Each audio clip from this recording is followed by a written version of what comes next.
सिर्फ आपके दिमाग में वो करना था।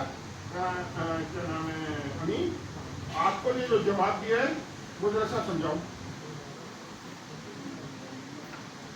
मेरे पास फॉर्म में जो मैंने समझाया उसके मुताबिक गूगल का जो रिप्लाई है, मतलब गूगल ने उस वक्त क्यों ऐसा सोचा था, तो सबसे ज़रूरी था उस वक्त इसमें बहुत ज़्यादा कॉस्ट लगी थी गूगल को, क्योंकि रोबोटिक्स बनाना, अगर हमने भी बात करें ना अभी मार्केट टॉप पर है, तो हमें भी बहुत ज़्यादा कॉस्ट लगेगी। इवन अगर कोई हार्डवेयर बना रहे हैं उसको डिप्लॉय करना है, तो गूगल का उस वक्त सबसे बड़ा प्रॉब्लम 2017 में ये था कि इसको कॉस्ट बहुत ज़्यादा लग रही थी इस प्रोजेक्ट को, और उस वक्त इतना बड़ा आउटकम था नहीं। कॉस्ट ज़्यादा लग रही थी, कॉस्ट के साथ साथ गूगल का टाइम भी लगा था, उसकी अच्छी रिसोर्सेज इस प्रोजेक्ट पे लगी हुई थी, और गूगल चाह रहा था कि मैं अपनी कोर प्रोडक्ट को स्ट्रॉन्ग करूँ, बट तो मैं रोबोटिक्स पे इतना टाइम लगा, तो उस वक्त उन्होंने ये डिसीजन लिया सेल आउट करने का, ताकि इस तरफ से निकले, गूगल को और स्ट्रॉन्ग बनाए। और इसके अलावा जो कॉस्ट लग रही है उस प्रोडक्ट पे, इसका फिलहाल तो कोई आउटकम नहीं है, उस कॉस्ट को गूगल पे लगा के अपना अच्छा गूगल को लेके, तो ये डिसीजन बड़ा बेस्ट डिसीजन था अगर 2017 के हिसाब से देखें। अभी इन्होंने ये ऑप्शन दिया है कि हम अब क्या कर सकते हैं, गूगल या तो किसी स्टार्टअप पे जाके इन्वेस्टमेंट करें जो ऑलरेडी अल्फाबेट्स कर रही होती है, गूगल वेंचर कैपिटल जो कर रहे होते हैं, तो या तो किसी स्टार्टअप को अपने साथ लाएं जो ऑलरेडी वो कुछ स्टार्टअप्स पे काम कर रहे हैं, लेकिन कोई नाम अभी नहीं है, लोग थोड़ा रिटर्न होकर भी कर रहे होते हैं, समटाइम पब्लिक होकर कर रहे होते हैं। साथ साथ या तो इन हाउस रोबोटिक्स प्रोडक्ट बना ले गूगल, मुझे गूगल के पास एआई रिसोर्सेज की कोई कमी नहीं है, वो पावर भी है, पैसा भी बहुत है। तीसरे नंबर पे है इस तरह की कंपनीज के साथ पार्टनरशिप करें, बॉस्टन डायनामिक्स के साथ भी पार्टनरशिप कर सकती है, मसला नहीं है, बॉस्टन डायनामिक्स भी हाथ में इनके पास जब नया होगा। अब ये इंफ्लुएंस ये बड़ा इम्पोर्टेंट है। देखें ये इंफ्लुएंस अभी जीपीटी इतना तेज नहीं हुआ कि वो साथ ये भी लिखते कि यार इसने मॉडर्न इकोनॉमी का जिक्र किया नहीं किया, क्योंकि ये इंफ्लुएंस था, ये बहुत डिफिकल्ट इंफ्लुएंस है अभी इसके। अच्छा, अब मैं अगर एक और काउंट बनाऊँ,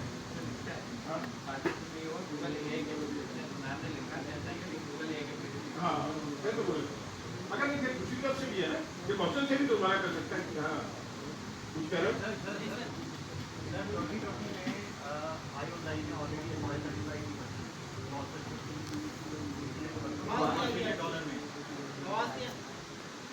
आपकी आवाज़ नहीं आई। Boston times high on night में ऑलरेडी 80% जो है शेयर उसके खरीद चुका है बॉस्टन डायनामिक्स से $1 बिलियन में। कौन खरीद चुका है? हाई ऑन नाइट हुंडई ना, तो गूगल बेच चुका है, यही तो बात करके शुरू नहीं, बॉस्टन डायनामिक्स भी बेच चुका है इसको हाई ऑन नाइट को 2020 में। आगे वो तो जाहिर बात है, उसका वो तो कोई और होना खरीदा होगा गूगल से और फिर आगे किसी और ने भेज दिया होगा। असल में मैं एक बात बताऊँ, इस तरह के प्रोडक्ट्स होते हैं जिसमें कॉस्ट बहुत ज़्यादा लगती है, इसमें ना सर्वाइवल मुश्किल होता है, उसकी रीज़न ये होती है हर वक्त कैश फ्लो चाहिए होता है, और हर वक्त रिसर्च होती है, उसका कोई आउटपुट नहीं पता होता, मजाक उड़ाने वाले बहुत खड़े होते हैं। एलोन मस्क की सबसे बड़ी एग्जाम्पल है, तो ये स्पेसएक्स की। तो आप रोबोटिक्स पे अगर इन्वेस्टमेंट करो ना, तो मतलब बहुत हाई इन्वेस्टमेंट, आपको कितना हार्डवेयर चाहिए, मैकेनिकल पावर चाहिए, उसको फिर यूज़ करना है, टेस्ट करना है, और कुछ आउटपुट आ भी नहीं रहा कुछ खतरनाक। तो जब हाई फ्लो कैश फ्लो वाला प्रोजेक्ट्स होते हैं ना, तो उस पर हाथ बड़ा मुश्किल से डालते हैं, इन्वेस्टर की हर वक्त जरूरत होती है, इंडिविजुअली ऑटोनोमस होकर चल नहीं सकते। अच्छा, अब सर एक चीज़ मेरा एक क्वेश्चन है सर, आपने नहीं बताया वेमो के बारे में, कोई जानता है? WAYMO वेमो के बारे में किसी को पता है? ये जो आपने नहीं बताया सर, आपको नहीं बताया वेमो के बारे में कोई बताएगा क्या है ये? कोई भी नहीं। वेमो गूगल का एक ड्राइवरलेस कार प्रोजेक्ट है, आप ड्राइवरलेस टैक्सी प्रोजेक्ट भी कह सकते हैं, आप कह सकते हैं गूगल एक ड्राइवर बना रहा है। एक ड्राइवर क्या होता है, या एक नॉर्मल ह्यूमन AGI होता है, ठीक है, जनरल इंटेलिजेंस होता है, बट वो स्पेसिफिक है, ANI है, बट उसकी जो मेन कैपेबिलिटीज है अगर आप गौर करें एक ड्राइवर की, तो दो होती है, एक होती है विजन कैपेबिलिटी और एक दूसरी होती है रीजनिंग, कि इस पर्टिकुलर सिचुएशन में क्या करना है। तो सर मेरा एक अंदाज़ा ये भी है कि गूगल को लगा होगा कि क्योंकि वो ऑलरेडी रोबोटिक्स के एक आर्म पर काफ़ी इन्वेस्ट कर रहे हैं, मतलब मोटर कंट्रोल एक चीज़ होती है हमारी बॉडी के अंदर, जिसमें हम अपनी चीज़ों को अपने एज़ा को कंट्रोल कर रहे होते हैं। एक कार के अंदर भी हम यही कर रहे होते हैं कि हम सारी ब्रेक ये वो सारी चीज़ें कंट्रोल कर रहे हैं। दूसरी चीज़ सबसे ज़्यादा इम्पोर्टेंट चीज़ वो है विजन कैपेबिलिटी, तो सबसे एक मुश्किल टास्क था ये का, जो हमने तकरीबन क्रैक कर दिया है, तकरीबन अभी तक 100% नहीं हुआ बट बहुत हद तक क्रैक हो गया है कि अब हमारे जो विजन सेंसर्स हैं, जिनको हम आसान अल्फाज में कैमरा कहते हैं, वो बहुत अच्छी हद तक डिटेक्ट कर देते हैं कि सामने जो ऑब्जेक्ट है वो क्या है। टेस्ला कार के बारे में शायद सबको ही पता होगा। और टेस्ला का जो ड्राइवरलेस प्रोजेक्ट है उसके अंदर वो सिर्फ कैमरों पे काम कर रहा है। वेमो का जो प्रोजेक्ट है उसके अंदर वो कैमरे के अलावा लीडार भी यूज़ कर रहे हैं, but again लीडार is a light sensor. तो दोनों सूरतों में हम लाइट को सेंस कर रहे हैं और हम बता रहे हैं कि ऑब्जेक्ट क्या है कि नहीं है, और है तो क्या है। उसके बाद दूसरी चीज़ रीजनिंग कैपेबिलिटी। रीजनिंग पे हम ये तय करने की कोशिश कर रहे हैं कि इस पर्टिकुलर सिचुएशन में क्या एक्शन लेना है, और फिर एक्शन लेना किस तरह क्या एक्शन लेना है। तो सर मेरा एक अंदाज़ा ये भी है कि उनको लगा होगा कि यार एक जगह हम पहले इतना पैसा जला रहे हैं और वो बहुत रोबोटिक्स से रिलेटेड चीज़ है ड्राइवरलेस कार। तो कल को हम इसको किसी और फॉर्म में लेके जाना चाहेंगे तो हमारे लिए बहुत पॉसिबल होगा। अच्छा जी, इस बारे में अब फिर एक और मसला है। आप में से ज़्यादातर, क्योंकि या तो हमारे पास होते हैं या इलेक्ट्रिकल इंजीनियर या पता नहीं कुछ इस टाइप के होते हैं, उनको बिजनेस का नहीं पता होता, जैसे अमीन को और शायद कासिम को भी। तो वो ये बात नहीं जानते कि सारी इंडस्ट्री में, अब मैंने इससे प्रॉम्प्टिंग करनी है ना, सारी इंडस्ट्री में ये बहुत सालों से डिसीजन हो रहा है, अगले 40-50 से 100 साल से डिसीजन हो रहा है कि कॉर्पोरेट बड़ी शॉर्ट साइटेड होती है। जिस चीज़ में जरा सा प्रॉफिट नहीं हो ना, वो अगले, इसको कहते हैं अगला रेवेन्यू कॉल या अगला इंफॉर्मेशन कॉल आती है, वो सिर्फ चाहते हैं कि अगले महीने बाद वो अच्छा से ऐलान कर दें और उनका स्टॉक ऊपर चला जाए। लॉन्ग टर्म पे इन्वेस्टमेंट नहीं करते। अच्छा, ये बरखिलाफ इलॉन मस्क के। इलॉन मस्क हमेशा ये बात करता है कि अगर मुझे पता भी हो कि कोई कंपनी डूब जाएगी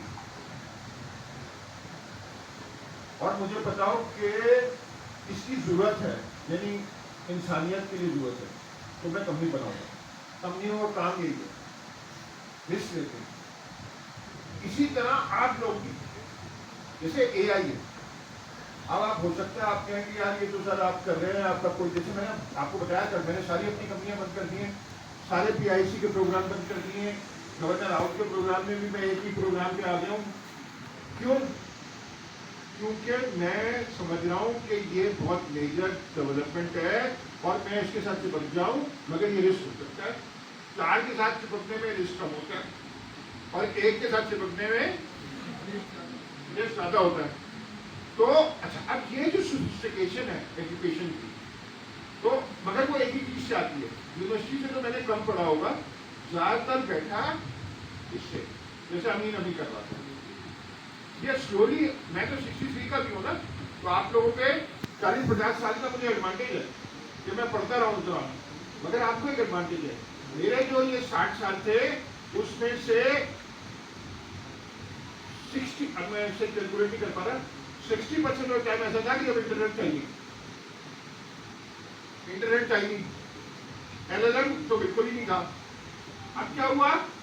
आप लोगों क्या एडवांटेज है, नजम को क्या एडवांटेज है? ये 30 साल में अगर मेहनत करे, अभी 30 साल की उम्र में वहां पहुंच सकता है।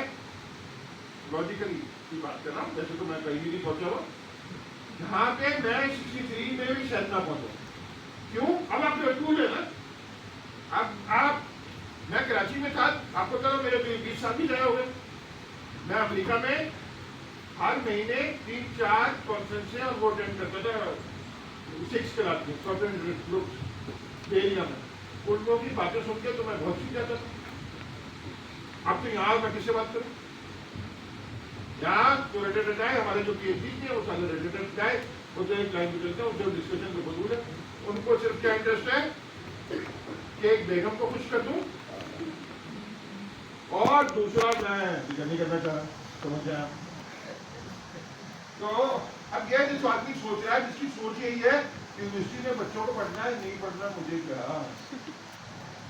मेरा तो मेरा काम हो जाए, बेगम खुश हो जाए। उन पर वो वहां पे बैठ के सोच रहे होते हैं कि बेगम को गोली कैसे कराऊंगा, और ये तो क्या करेगा। अब आगे चलते हैं।